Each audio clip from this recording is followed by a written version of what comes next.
Evening বন্ধুরা, আমি শ্রাবন্তী। আমার ক্যাপচার অফ ফ্রেম ব্লগে তোমাদের অনেক অনেক স্বাগত। আশা করছি তোমরা সবাই ভালো আছো আর আমিও ভালো আছি।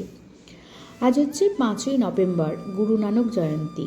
তো সেই উপলক্ষে মেয়ের স্কুল ছুটি আছে আর সামনেই তো বেশ শীত পড়ে গেছে। তো ভাবলাম মেয়ের যে স্কুলের ড্রেসগুলো শীতকালীন সেগুলো কিনে নিয়ে আসি। তো এই বছর তো মাম্মামের স্কুলের নিউ অ্যাডমিশন, তো সেই জন্য ওর শীতকালীন কোনো পোশাক এখানে নেই। আর সকালবেলাটা বেশ কুয়াশাও পড়ছে আর তার সঙ্গে ঠান্ডাও পড়ছে।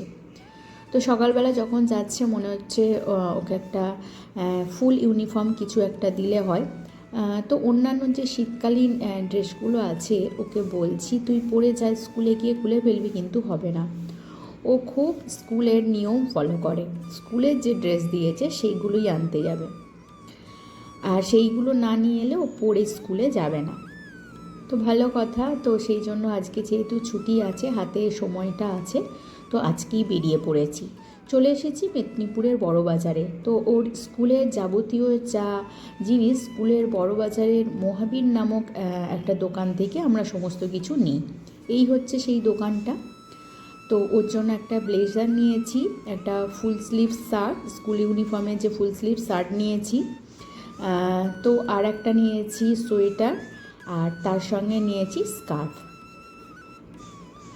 আর যেহেতু বেশ ঠান্ডা পড়ে গেছে আমাদের জন্য নিয়েছি একটা ব্ল্যাঙ্কেট। এই ব্ল্যাঙ্কেটটা নেওয়া হয়েছে, বেশ ভারী আর বেশ আরামদায়ক, মানে একদম ভারী শীতের জন্যই নেওয়া হয়েছে বলতে পারো। আর হালকা ফুলকা কিছু নেইনি। হালকা ফুলকার জন্য সিঙ্গেল ব্ল্যাঙ্কেট আমরা এখন ইউজ করছি, সারা বছরই ইউজ করে থাকি। তো সেই জন্য আর হালকা ফুলকা কিছু নিলাম না, একেবারে একটা ডিপ ভারী নিয়ে নিয়েছি।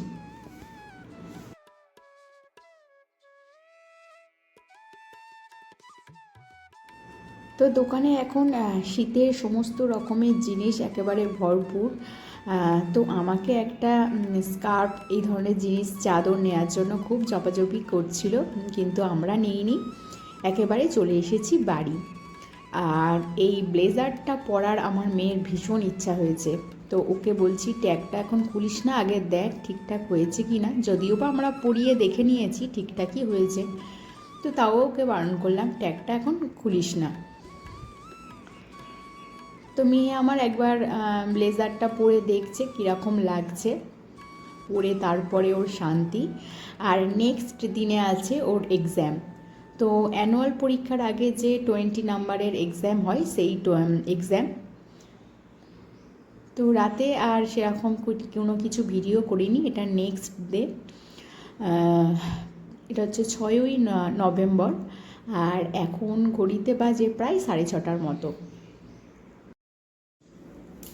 তো এমনি সকালবেলা ও খুব একটা কিছু খেতে চায় না, এখন যেহেতু শীতকাল পড়ছে একটুখানি হালকা গরম মধু জল দিচ্ছি, কোনো দিন একটু আমন্ড 2-1টা খায়, আর খুব খিদে পেলে একটু বিস্কিট বা এই ধরনের খাবার খায়। তো বেশিরভাগ দিনই ও কিছু খায় না, কারণ গাড়ির ঝাঁকুনিতে ওর বমি পায়।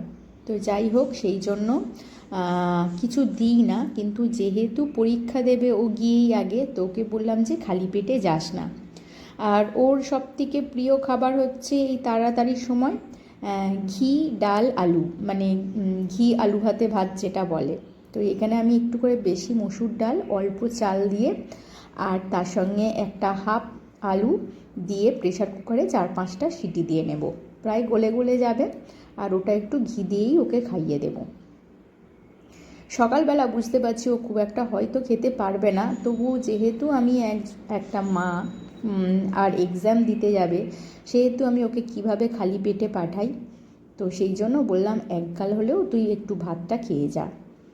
আবার ওকে ব্রেকফাস্টও দিতে হবে। তো ব্রেকফাস্টটা করে দেব, একটা সিদ্ধ ডিম দেব, আর ও ভীষণ ফ্রেঞ্চ ফ্রাই খেতে পছন্দ করে, তো সেটাও দেব। তো হাতে খুব বেশি সময় নেই, তো সেই জন্য খুব বেশি ক্যামেরা করতে পারিনি, খুব তাড়াহুড়োর মধ্যে ছিলাম। এই যে ভাতটা কমপ্লিট হয়ে গেছে, ওকে একটু ঘি দিয়েছি, আর যেহেতু ফুল স্লিভ জামা পরেছে ওকে একটু খাইয়ে দিতে হবে। আর ঘুম থেকে উঠলে একটু ওদের মেজাজটা বেগরফাই করে, তো নানা রকমের বায়না। আর যেহেতু ঘুম থেকে উঠেছে, খিদেটা খুব একটা নেই, তো সেহেতু খাবে নাও বলছিল। তো তার উপর আমি একটু জোর করেছি, তো সেই জন্যই আরও বাহানা যে তোমাকে খাইয়ে দিতে হবে।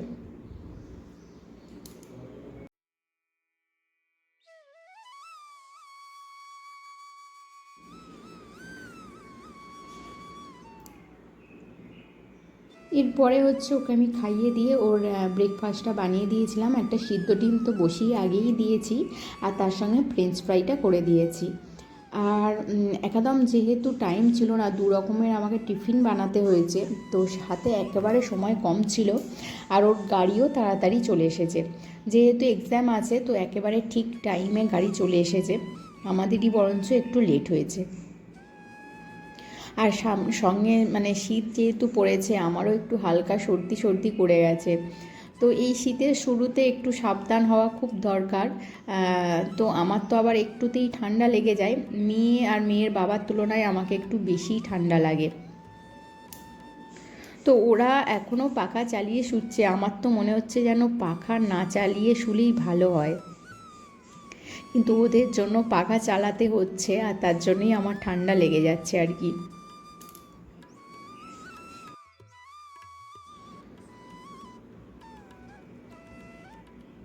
তো যেহেতু পুজোর পরেই এক্সামটা শুরু হয়ে গেছে, তো একটু প্রিপারেশানটা কম আছে, জানি না ও কীরকম আজকে এক্সাম দেবে।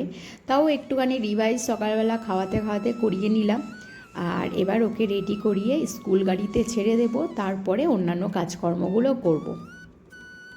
তো এখন রেডি হয়ে ঠাকুর প্রণাম, পাপাকে প্রণাম, আরও বাড়ির যে বড়দের আছে তাদের প্রণাম করে নিয়েছে। তোকে স্কুল গাড়িতে ছাড়ার পর আমি তো আগেই বাসি কাজকর্মগুলো সেরে নিয়েছিলাম, আর এসে স্নানটা করে জামা কাপড়গুলো কেচে দিয়েছি, সেগুলো ছাদে মেলে দিয়ে আসা হয়ে গেছে।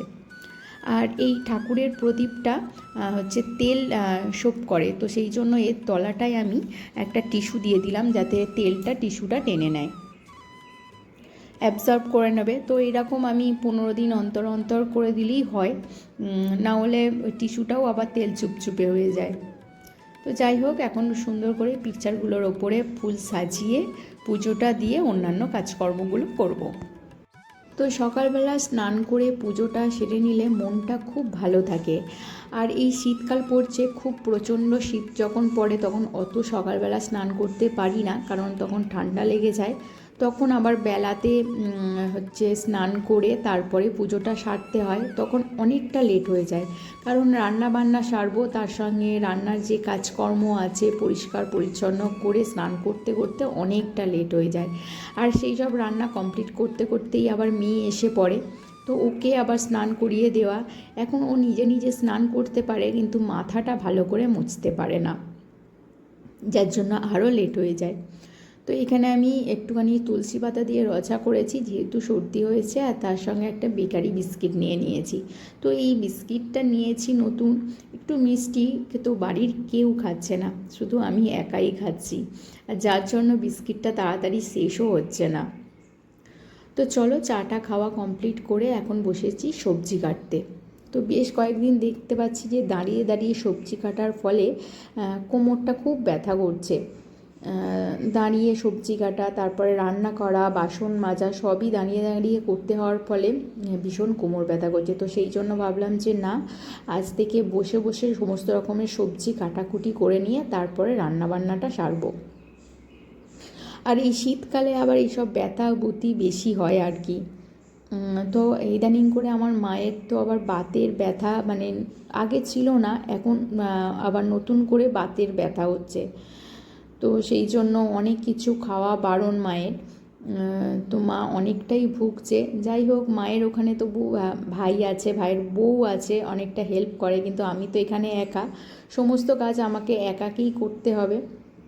তো সেই জন্য ভাবছি যে নিজেকে তো সুস্থ রাখতেই হবে, আর সবথেকে কিন্তু নিজেকে আগে সুস্থ রাখা ভীষণ দরকার, কারণ নিজে সুস্থ থাকলে ফ্যামিলির প্রত্যেকটা মেম্বারকে তবেই আমি দেখতে পারবো। তো আমাদের মায়েরা যেটা করতো, নিজেকে কিন্তু অবহেলা করতো, বাড়ির সবাইয়ের যত্ন নিত কিন্তু নিজের যত্ন নিত না। কিন্তু আমার মনে হয় নিজের যত্নটা আগে সকলের আগে নেওয়া দরকার। তো আগের দিন পাড়ায় এসেছিল পার্শে মাছ আর হচ্ছে জ্যান্ত রুই মাছ। তো আমি এখানে পার্শে আর রুই নিয়েছি। তো এখন আজকে মুগ মুসুর ডাল একসঙ্গে করব, হচ্ছে দুটো মিক্স করে আর কি। আর তার সঙ্গে করব বেগুন আলু দিয়ে পার্শে মাছ। তো এর আগে আমি কোনো দিন পার্শে মাছ খাইনি, তো করিও নি। তো আজকে পার্শে মাছটা করব, দেখি কেমন খেতে। আর তার সঙ্গে আর কি করা যায় দেখি। তো মেয়ের জন্য একটুখানি আলু ভাজতে হবে, কারণ ও পার্শে মাছ নাও খেতে পারে। তো ওকে একটু ডিম করে দিলে হবে, ডাল একটু আলু ভাজা আর ডিম হলেই ওর খাওয়া হয়ে যাবে। তো মেয়ের জন্য একটুখানি পেঁয়াজ দিয়ে আলু ভেজে নিয়েছি, আর আমাদের জন্য করব পার্শে মাছ ভাজবো আগে। আর তারপরে একদিকে তো ডাল বসিয়ে দিয়েছি।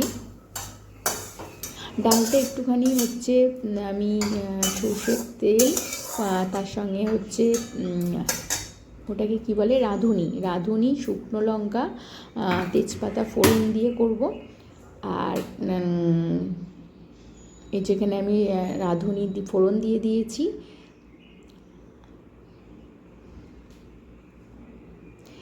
তো রাঁধুনিটা দিলে একটু বেশ অন্যরকম ফ্লেভার হয়, বেশ ভালো লাগে। আমি বেশিরভাগ সময় মুসুর ডাল 5 ফোড়ন দিয়ে করি, তো আজকে একটুখানি ওই রাঁধুনি ফোড়ন দিয়ে করলাম। এটাও কিন্তু বেশ খেতে লাগছিল, খারাপ না।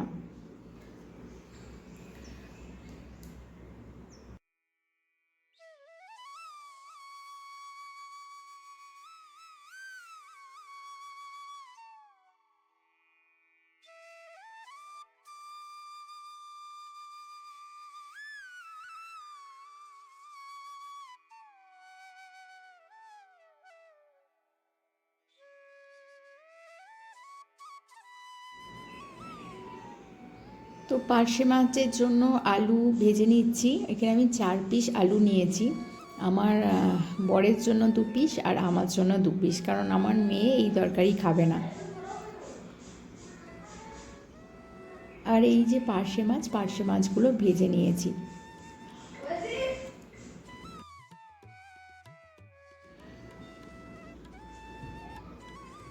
তো ভালো করে সুন্দর করে পার্শে মাছগুলো ভেজে নিয়েছি। আর এরপরে একটা মশলা করে নেবো, একটুখানি পেঁয়াজ আর হচ্ছে আদা আমার বাটাই আছে, আর কয়েকটা হচ্ছে আমি এখানে ধনিয়া পাতার ডাঁটি আর কি দিয়েছি, আর সুন্দর একটা ফ্লেভার আসবে। তো এটা একটুখানি পেস্ট করে নেবো। কালো জিরে ফোড়ন দিয়েছি, আর তার সঙ্গে এই পেঁয়াজের পেস্টটা ভালো করে দিয়ে কষিয়ে নেব আর কি।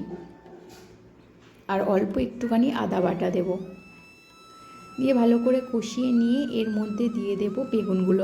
আলুগুলো তো আগেই ভেজে রেখেছি। আর তারপরে একটুখানি টমেটো পেস্ট দিয়ে আর রোজকার যা মশলা, লঙ্কা, হলুদ, জিরে গুঁড়ো দিয়ে ভালো করে কষিয়ে নিয়ে একটুখানি আলুটা সিদ্ধ হওয়ার জন্য জল দেব। তারপরে ফুটে উঠলে মাছটা দিয়ে দেব, আর মাখো মাখো হয়ে এলে নামিয়ে নেব।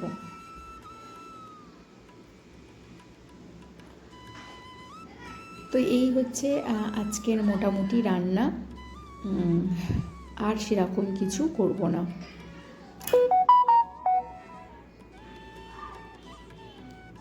তো মোটামুটি আজকে রান্না হালকা ফুলকার উপরে রেখেছি, সেরকম কিছু আর করিনি। আর এখনও হচ্ছে বিছানা পড়ে আছে, তো অনেকটা বেলার দিকে কর্তামশাই উঠেছে, তো সেই জন্য রান্নাটা কমপ্লিট করেই তারপরে বিছানাটা গোছাতে যাব। তো শেষে একটুখানি ধনিয়া পাতা দিয়ে দিয়েছি, আর আগে একটুখানি ঝালের জন্য কাঁচা লঙ্কা দিয়েছিলাম।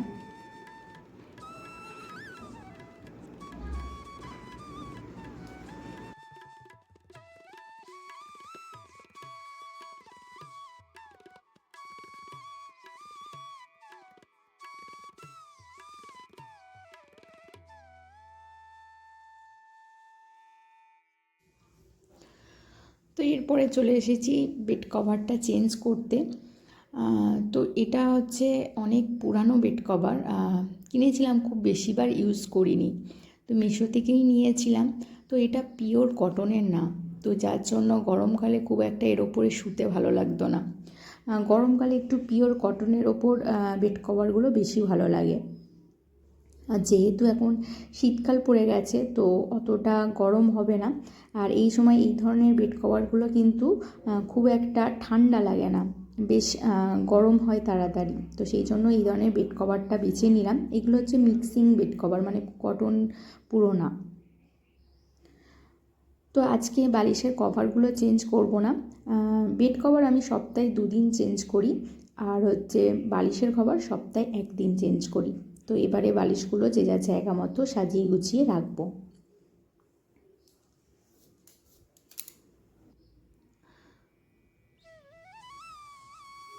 তো ওইদিকে প্রায় আমার মেয়ের এক্সাম দেওয়া হয়ে গেছে। তো ওর তো এবারে চলে আসার কথা, মানে মনটা আমার অনেকক্ষণ ধরে হচ্ছে যে ও এক্সাম কেমন দিয়েছে, ওর কোশ্চেনটা কেমন পড়েছে সেটা দেখার জন্য। মানে এদিকে বিছানা গোছাচ্ছি কিন্তু মনটা আমার ওই দিকে পড়ে। তো যাই হোক, ওর বাড়ি পর্যন্ত যেহেতু গাড়ি আসে তো আমাকে বেশি চিন্তা করতে হবে না। তো এদিকে দেখো আমার বেড কভার চেঞ্জ করা হয়ে গেছে, সমস্ত কাজ কমপ্লিট। এদিকে আমি যা কিছু খাবার দাবার সেগুলো গুছিয়ে রাখা হয়ে গেছে, আর ওভেনও আমার ক্লিন করা হয়ে গেছে। তো যা কিছু বাসনপত্র ছিল সেগুলো মেজে ধুয়ে পরিষ্কার করে রেখেছি। আর বেশ কয়েকদিন আগে মিশো থেকে আমি চেয়ারের কভার নিয়েছিলাম এই জন্য চেয়ারের ওপর যে প্লাস্টিক দিয়ে কভারটা ঢাকা ছিল সেগুলো আমার মেয়ে ছিঁড়ে ফেলেছে। তো যার জন্য কিন্তু চেয়ারের ওপরে যে কভারটা আছে খুব তাড়াতাড়ি সেগুলো নোংরা হয়ে যাবে, আর ওইগুলো তো আমি বার করে পরিষ্কার করতে পারবো না, তো নোংরা দেখতে বিচ্ছিরি লাগবে। তো সেই জন্য এই কভারগুলো নিয়েছি। তো এগুলো 6 পিস করে থাকে, আমার মোটামুটি 3 পিস লাগবে, আর 3 পিস রেখে দেব। তো এই হচ্ছে কভারগুলো, এগুলো ফুল কভার, কিন্তু আমি ফুল পরাবো না। প্রথমে একটা ফুল পরিয়ে দেখছি যে কেমন লাগে, তো যদি ভালো লাগে তো অন্যগুলোতেও ফুল পরাবো, আর যদি না লাগে শুধু হচ্ছে ওই বসার জায়গাটায় কভারটা পরাবো। তো ফুল কভারটা যখন পরালাম তখন আমার খুব একটা ভালো লাগলো না। তো ভাবলাম বাড়ির আরও যারা মেম্বার আছে, আরও 2জন মেম্বার আছে, তারা দেখুক, তারা দেখে কি কমেন্ট দেয় তারপরে আমি এটা খুলব। তো নেক্সট আরও 2টো চেয়ার আছে, তো এই 2টো চেয়ারেও আমি পরিয়ে নেব।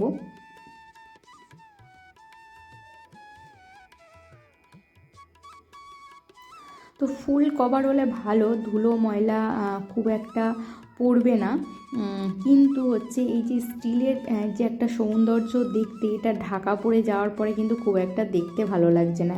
এই স্টিলের যে উপর দিকটা এটা দেখা গেলেই আমার বেশি ভালো লাগছে। তো আমার মনে হয় যে এইরকমভাবে কভারটা পরালে বেশি ভালো লাগছে। তো যাই হোক, বাড়ির আরও 2টো মেম্বার দেখুক তাদের কেমন লাগছে, শুধু আমি একাই মতামত দিলে হবে না, তোমাদের কীরকম লাগছে তোমরা একটু জানিও।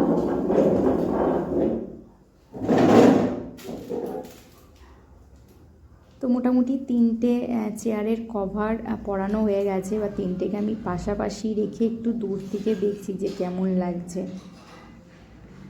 তো মোটামুটি কভারের ফুল কভার না পরালেই বেশি ভালো লাগছে।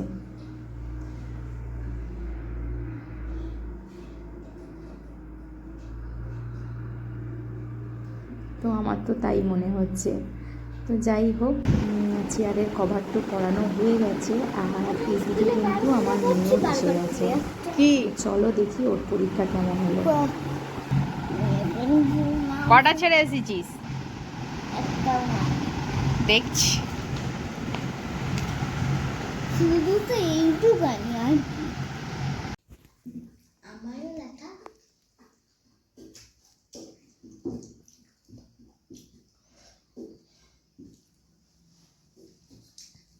তো কোশ্চেন তো খুব ভালো এসেছে, জানি না ও কতটা কি লিখতে পেরেছে। তো বন্ধুরা, আজকের ভিডিও এই